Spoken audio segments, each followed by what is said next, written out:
কৃষ্ণকলি ইলিশ মাছের টুকরোগুলো বড় বাড়িটায় ঢেলে গুনে দেখল ল্যাচামুড়ো বাদ দিয়ে মোট 9 টুকরো। অর্থাৎ অর্ক আর ওর পার হেড 4.5 টুকরো করে বরাদ্দ। অর্ককে 1 টুকরো ইলিশ মাছ বেশি দেবে এত মহান কলি কোনো কালেই নয়। অর্ক বউকে যতই ভালোবাসুক, ইলিশের ব্যাপারে খুবই সেন্সিটিভ। ওদের সবে 1 বছর হলো বিয়ে হয়েছে। বিয়ের 6 মাসের মাথায় অর্ক বোম্বেতে বদলি হয়ে এসেছে। ওরা দুজনে মিলে হাতে কলমে সংসার করা শিখছে। কলি যৌথ পরিবারে বড় হয়েছে। এক গাদা খুড়তুতো জ্যাঠতুতো ভাই বোন মিলিয়ে জমজমাট সংসার। শ্বশুরবাড়িতেও শ্বশুর শাশুড়ি একটা স্কুলে পড়া ছেলেমানুষ ননদ নিয়ে মোটামুটি ভরাভর্তি সংসার ছিল। প্রবাসে তার যেন আর দিন কাটে না।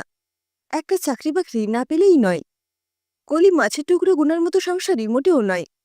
কিন্তু ইলিশ মাছের টুকরো নিয়ে ঝগড়া গত দুঃখে পেয়ে বাড়তে বাড়তে প্রায় ডিভোর্সের উপক্রম হয়েছে। বোম্বেতে ইলিশ মাছ অগ্নিমূল্য, কিন্তু তাও ওরা 2 ইলিশ প্রেমী গত মাসে 2বার বাজার থেকে ইলিশ মাছ কিনে এনেছে। কিন্তু মুশকিল হয়েছে অন্যত্র। ওরা দুবারই খেতে বসে দেখেছে ইলিশ মাছের টুকরো যেন সংখ্যায় কম কম। খুবই স্বাভাবিকভাবে কলির ধারণা অর্ক লুকিয়ে লুকিয়ে ইলিশ খেয়ে নিয়েছে। অর্কের ধারণা এটা কলির কীর্তি। প্রথমবার লজ্জার মাথা খেয়ে পরস্পরকে ওরা ইলিশ চড়ে তকমা দেয়নি, কিন্তু দ্বিতীয়বার দুজনেই হাউমাউ করে ঝগড়া করে মরেছে। এবার ইলিশ মাছ আসায় কলিতাই খুব সাবধানী। পারলে ইলিশগুলোকে ফ্রিজের বদলে লকারে ভরে রাখে।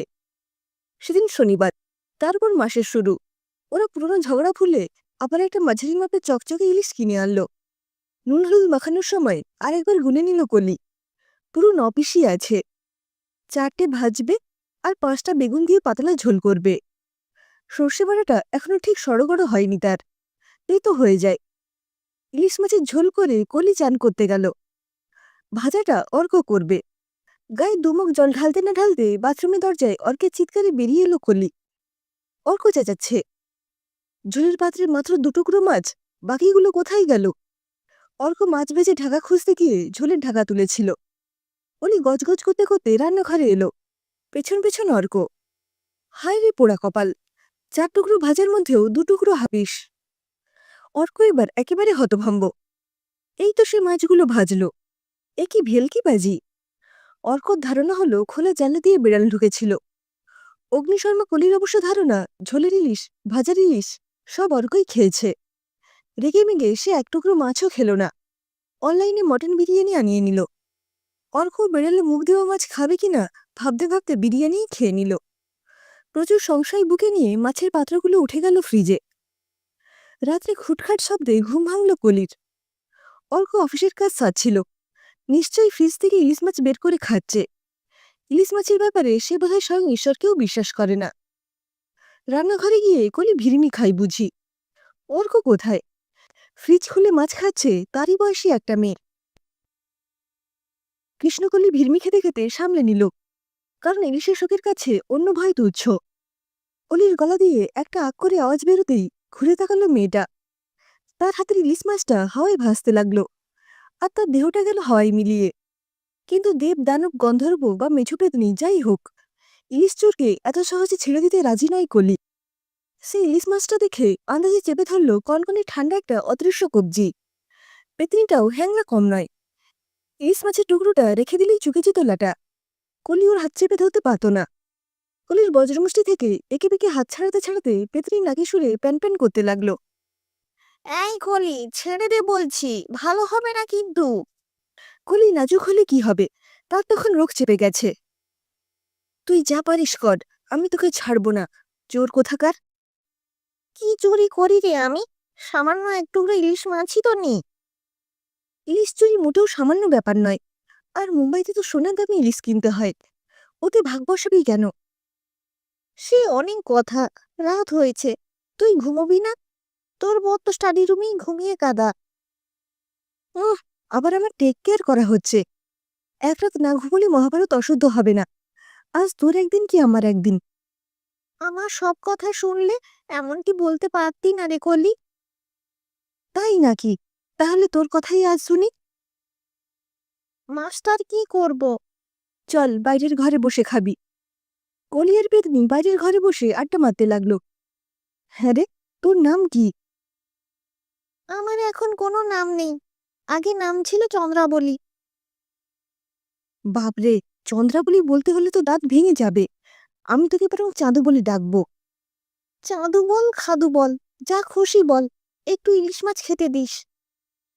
মাইরি, ইলিশের দাম জানিস? এমন কষে সর্ষে বাটা দিয়ে রানবো তোর মুখ পুড়ে যাবে। তুই তো হেভি ঠ্যাটা, সর্ষে যে আমাদের সহ্য হয় না সেটাও জানিস। কিন্তু সেসব ঘুরে বালি, তুই যখন প্রথম দিকে সর্ষে বাটা দিয়ে ইলিশ মাছ রাখার চেষ্টা করতিস, আমি তার থেকেও ঝেড়ে খেয়েছি। সে কি রে, পেতনি হয়ে তুই সর্ষে খেলি কি করে? ইলিশের টানের কাছে সামান্য সর্ষের জ্বলন্ত তুচ্ছ, একটু পেট খারাপ করে, কিন্তু পেতনির কথা কেটেই এবার কলি বলে উঠল, পেতনির পেট খারাপ? কেন হবে না? খেতে পারলে বাকিটাও হবে বই কি। আচ্ছা আচ্ছা, তুই পেতনি হলি কি করে সেটা বল। আর প্লিজ নাকে সুরে বলিস না, মনে হয় তোর নাক বন্ধ হয়ে আছে, নেজাল ড্রপ দিয়ে দি। ঠিক আছে, নাকি সুরে বলবো না। এমনিতেও তুই নাকি সুরে ভয় পাওয়ার বান্দানোস, আমি বেশ বুঝেছি। বছর 25 আগে তোর মতোই আমি বিয়ে করে এই ফ্ল্যাটে আসি। কলকাতায় থাকতে পুরো বর্ষাকালটা বাড়িতে ইলিশ খাওয়া হতো। এখানে এসে দেখলাম খাওয়া তো দূরে থাক, বর ইলিশের গন্ধ সহ্যই করতে পারে না। প্রথম দিকে আবদার করে করে ফেল মেরে শেষে ঠিক করলাম নিজেই বাজার থেকে ইলিশ কিনে আনবো। সেদিন ছিল ভূত চতুর্দশী। সমীরণ মানে আমার বর অফিসে বেরিয়ে যেতেই আমি চেম্বুরের মাছের বাজারে গিয়ে হাজির হলাম। বেশ চকচকে একখানা ইলিশ কিনে বাড়ি যখন পৌঁছলাম বেলা 12টা হবে। তাড়াতাড়ি দুটুকরো ইলিশ মাছ ভেজে খেতে বসে গেলাম। মেঘ করেই ছিল। ইলিশে একটা কামড় দিয়েছি কি দিইনি, কড়কড় করে বিদ্যুৎ চমকে ধরাম করে একখানা বাজ বলল। চমকে গিয়ে খেলাম এক রাম বিষম। আর ইলিশ মাছের কাঁটাটা প্যাক করে ঢুকে গেল আমার শ্বাসনালীতে। বর এসে হসপিটালে নিয়ে যাওয়ার আগেই আমার প্রাণবায়ু গেল মহাবায়ুতে মিশে। ইলিশ মাছের আকাঙ্ক্ষা নিয়ে মরলাম, তাই শ্রাদ্ধ শান্তিতেও আমার মুক্তি হলো না। সেই থেকে আমি ইলিশের আশা নিয়ে এই দুকামরার ফ্ল্যাটে বন্দি। সে কি রে, তুই তো এখন মুক্ত প্রাণ, ডাইরেক্ট পদ্মায় ঝাঁপ মেরে ইলিশ ধরে খাস না কেন? নিদেন পক্ষে পদ্মা নদীর মাঝির পাশে বসে। আচ্ছা আচ্ছা, বুঝেছি, কাঁচা মাছ মুখে রোচে না তোর। গোয়ালন যাবার পথে স্টিমার ঘাটে বসে ইলিশ মাছের ঝোল খেয়েছিস কখনো? এবার আর সহ্য করতে পারে না পেতনি চন্দ্রাবলী, ঝরঝর করে কেঁদে ফেলে। কলি দেখে যেন হাওয়া থেকে জল ঝরছে। সে ঘাবড়ে গিয়ে বলে, আরে আরে কাঁদছিস কেন, কি হলো কি তোর?